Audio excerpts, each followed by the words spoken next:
Hello, I'm Erin Palmer, Team Rayceen Productions co-host and moderator. Joining me is the goddess of DC, Rayceen Pendarvis. Bam! Greetings and salutations, all.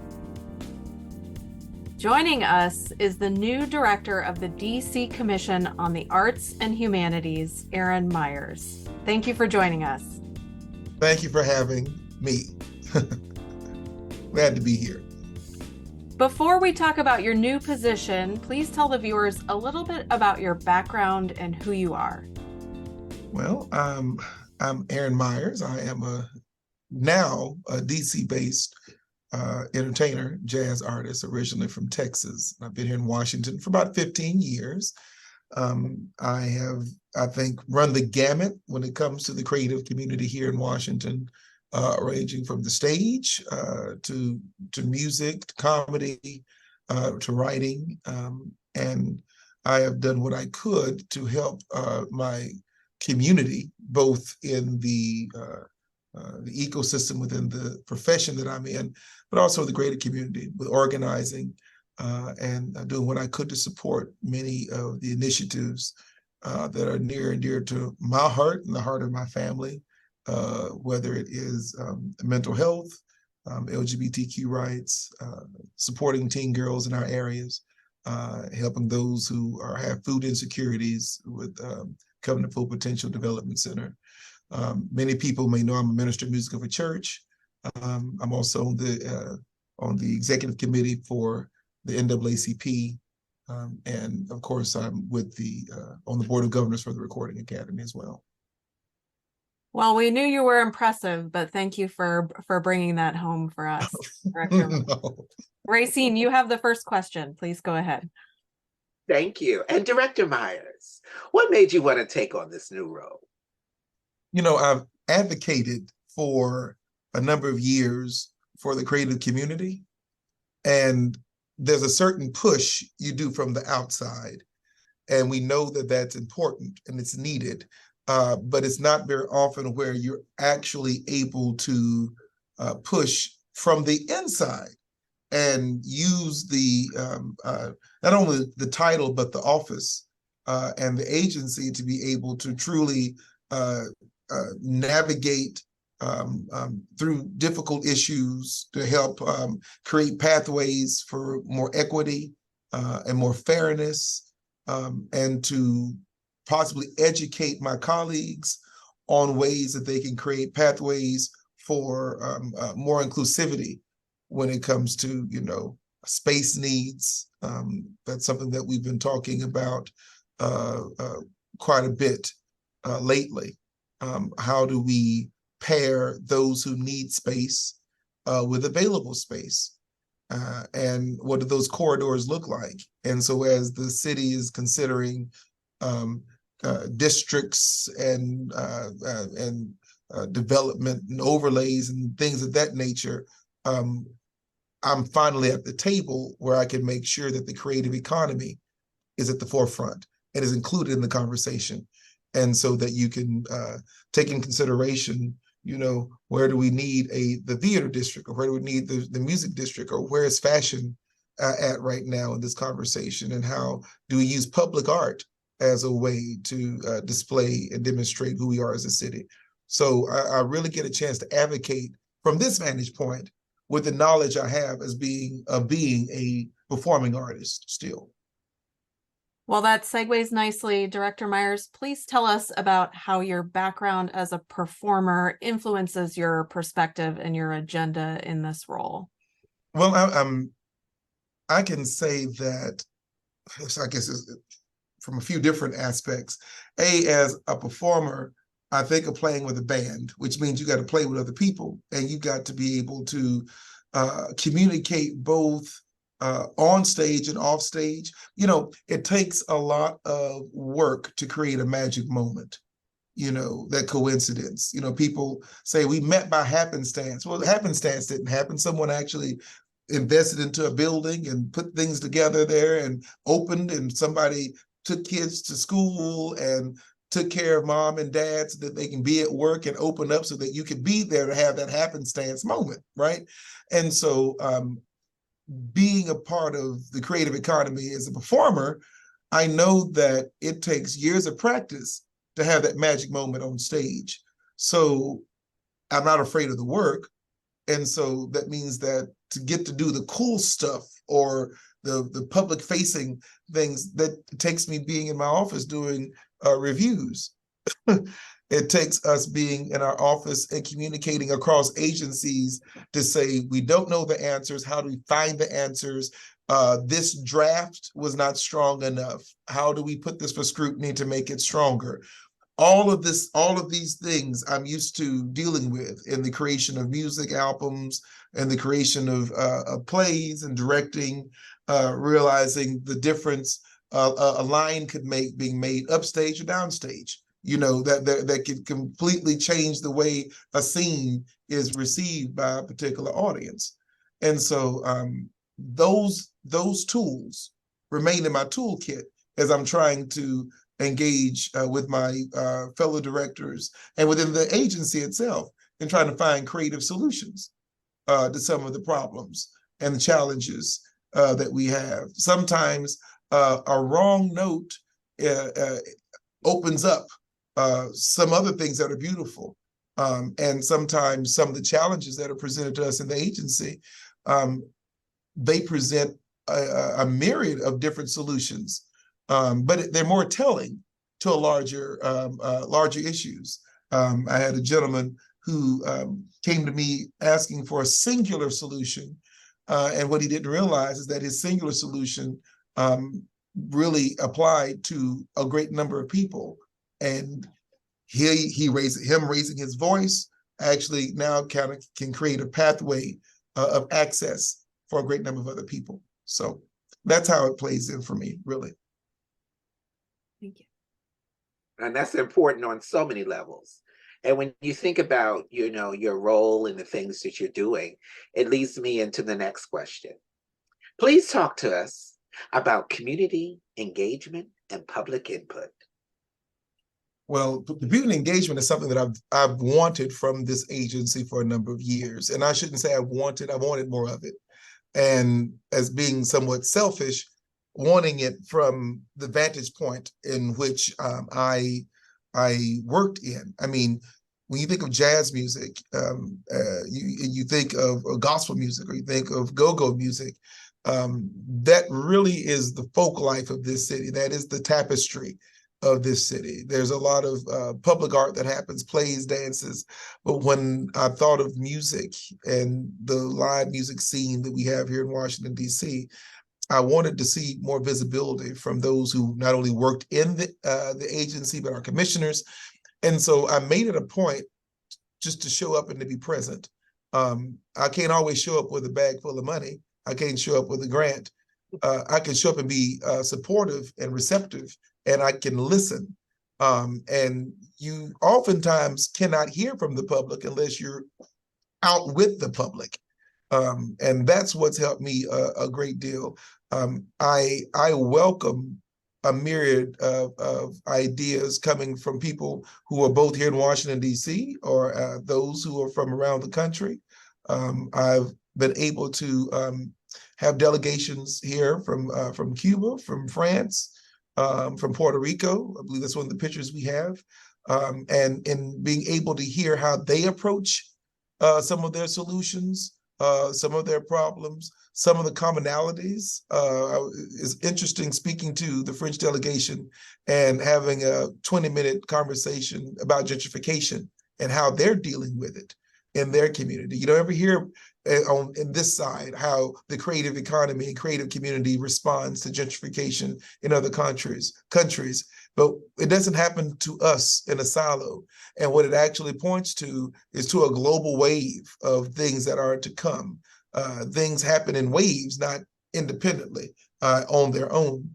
And so being in the community and showing the community that we're open and that we are actually open to their ideas. I was in a meeting recently with a gentleman who, quite frankly, had some difficult experiences with receiving grants, and he wanted to let me know what those difficulties were, and I welcomed them. And I think midway through the conversation, Some of the wind was taken out of his sails because he was ready for someone to be combative. But there's no better scrutiny or fight, I would say, than that's had in the practice hall or in the practice room when you're trying to see how you're going to convey over a piece of music. And you're trying to figure out whose idea is stronger, what's going to work out, and what's going to connect more with an audience. Let's have it out. Let's talk. And by the end of this conversation, we will have a solution. We'll be able to present something to the public. But I must be in the public, and public engagement must be a priority because the public is all of our bosses. You know, we are public servants. We're called to be public servants, and you have to know how to serve. And understanding how to serve is that you don't always get to choose who you serve, what they look like, how much money they have, how much money they don't have, who they choose to love, and how they choose to identify their accessibility. No, we're servants to everybody. So I can't be your servant. I can't serve you unless I'm meeting you where you are. So yes, I'm in the office. Yes, there are things I'm doing behind the scenes, but sometimes I have to put on a pair of high heels and run a block or two so that the people can see that I'm out here. I know that I was a bit disappointed that some of my other directors didn't run either. Now, that's something that I hope I can change and convince my fellow directors to do next year. But I went in my closet and I found a pair of pumps that matched what I wore for the high heel race. And that should tell the community that they do have a director of the Commission on Arts and Humanities that has options in pumps at home, that I can wear a myriad of outfits and have choices, so that if I need to put on pumps to meet the community, I can do that. If I need to put on gloves and be out to meet the community, I will do that. If I had to put on an apron, I'll do that. And that's none of that stuff is above or below me. My goal as an artist is to try to show up in a way that I needed, and I've needed public service to show up for me. And if I can meet people in that particular space, I think we can do some good stuff. I love it. The heart of a public servant. That last image was the high heel race. For those who didn't get that from the references to pumps and dresses and aprons. Director Myers, tell us about opportunities that you want the public to be aware of. So the DC Commission on Arts and Humanities has some grant making authority, which must be really nice to work with, and tell us a little bit more about that. So the DC Commission on the Arts and Humanities, we're funded through dedicated tax. So which ironically is a bit of funding that I fought for as on the other side of the fence for this agency to actually have. And so it's very odd to be having a budget funded from the source which you found and you also advocated for. But I encourage everybody to go to dcarts.dc.gov. Again, that's dcarts.dc.gov. Our grants go out, seasonally throughout the year. I mean, job listings we hire. Since I've come on board, we've hired 11 people to fill vacancies, to make sure that this agency is working at the fullest of capacities. We will be having our new DEI officer that will be starting relatively soon. And we'll have been, I think, only the third agency in the district. I may be incorrect, but I believe we're only the third agency outside of the fire department and HSEMA that has a person hired specifically for that purpose. And it's primarily because we believe in fairness and equity. And it's the focus of the agency. And so go to dcarts.dc.gov to see all of the things that we have available, whether you're doing projects, festivals, and events as an organization or an individual. If you need just a fellowship grant so you can pay your rent to take care of your business and sustain yourself. If you are an organization, you need general operating support, money, that come to us. If you're trying to put some brick and mortar together, come to us. If you are a painter and you're wanting to get your work out either on a wall in the terms of a mural, or if you're trying to get some of your works included into our art bank, that is the art that's seen in all of our government buildings, some of the art that's behind me even today. You can apply to have some of your art purchased from us so that you can be a part of that. So, I mean, there are myriad of different ways. If you're looking at field trips and education, we have grants that surround all of those things. So go to the website and see exactly where you fall in. And then this is how you prepare. Make sure your hands are clean. Clean your hands. There's a thing in DC they call clean hands, and make sure you don't owe certain folks certain types of money. Get them hands clean, get that Purell out. And then from there, make sure you're already set up for direct deposit, because we do not, I remember years ago, I would hate when someone I had done a show for, a gig for, told me, oh, the check's in the mail. I don't like that.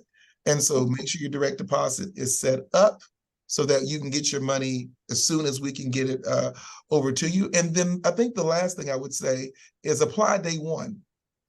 One thing I try to do, and people who've known me over the years know that I've tried to operate at least my business or my art at the highest capacity that I could individually. And you can't wait till the last minute. Don't call the office the last day the grant is available and tell me that something's wrong with my system. There ain't nothing wrong with my system. System's fine. You waited till the last day. I want you to apply day one. Prioritize it, because when you apply day one, you have the force of the entire agency behind you to support you in getting you what you need. That's a mouthful. So I just would like to ask, my final question with you would be, what do you hope to accomplish in your time as director? I hope during the time that I'm director that you can come into Washington, D.C., and as an artist, you'll know that this is a city that embraces you wholly, completely, from both an artistic side and a human side. So that DC fosters an environment that imposter syndrome can't live. You are enough. And so you have a city that backs you up. You don't have to leave Washington. You won't feel that you have to leave Washington to be considered or supported or recognized as an artist. That's the first thing. I think the second thing I hope I can accomplish while I'm here is that the city will be known as the District of Creators. We don't, in Washington, we don't want to be New York, Atlanta, Miami, Nashville, Houston, LA, but all of the things you do in those cities, you can do here in Washington, D.C. And I want people to know that's what makes us unique. So therefore, consider this the creative capital of the country, and knowing that you can do your art here and without a shadow of a doubt. The last thing I hope I can do, that if I'm no longer in this position, I want you to be able to drive through this city and say, this building that houses artists, this building that creates, that's an incubator, the public art piece that you see in every entry port as you come into this city, it came in while Erin Myers was the executive director. That's a big thing. I want you to be able to drive in to the city from any entry point and see public art that defines who we are. I want you to touch down at National Airport, don't call it Reagan, or you can touch down at Dulles, or BWI, they're within our map. And you can see art that points you right here to who we are. I want to be able to come into the city from many different areas through Union Station and see who we are through our art. And I want you to know that you can live, work, and be appreciated here. I hope that's what I'm able to get accomplished, because I talk to many artists and they don't always feel that way. And we have to tell the truth about that. So I want us, at least during the time that I'm here, that mindset changes. And then imposter syndrome leaves, you can stay. And then when you come into DC, our art is on full display. Director Myers, before we wrap up, can you tell our viewers how they can stay in touch and learn what's ongoing and upcoming? Well, I believe on the screen, there's many different ways that you can connect with us. Of course, I do encourage everybody always to go to our website, and that's dcarts.dc.gov.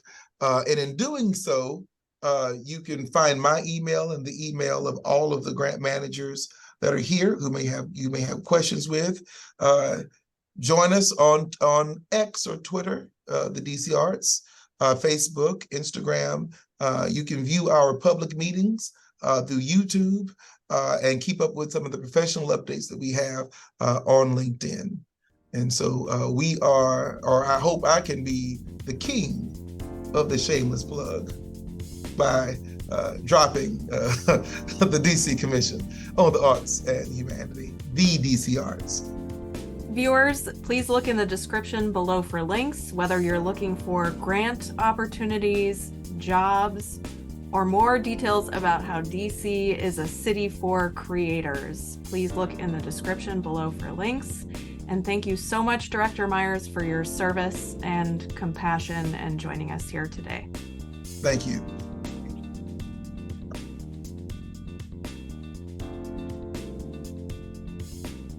To those watching, please follow Team Rayceen on social media and subscribe to the Team Rayceen YouTube channel.